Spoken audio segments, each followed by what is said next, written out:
the best way to frame it is in the current policy environment, there's a big push to use evidence to support decisions, but there's not often a lot of thought gone into the quality and the usability of that evidence. So what we're trying to do in this course is give participants the skills and the confidence to interrogate what evidence is available for particular policy domains.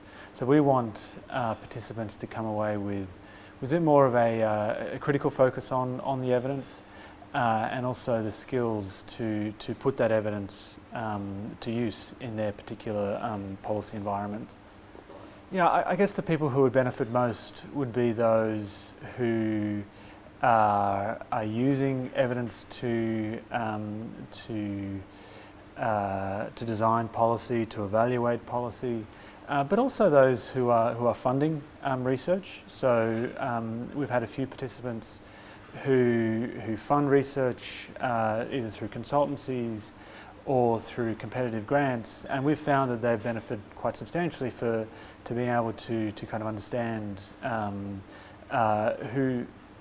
what some of the different types and strengths and weaknesses of the different evidence is. And so there's a range of participants who I think would find the course quite useful for their day-to-day work. Yeah, so the course it's over 3 days, and we structure it with in the mornings we cover some of the theory, some of the practice, kind of the content, the main content of the course. And in the afternoons, what we bring along additional speakers. So those who have a very extensive experience in both government and research.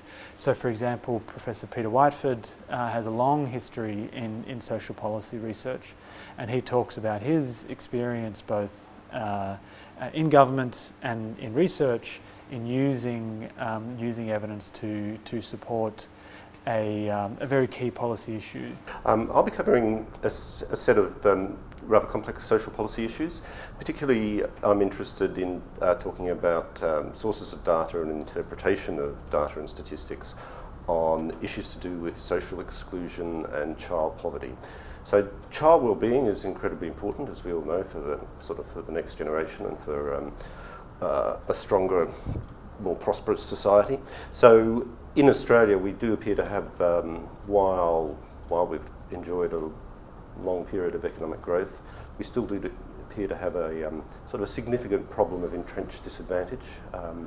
And I'll be talking about, what are the sources of information on this, how serious a problem is, how do you assess the statistics we have available.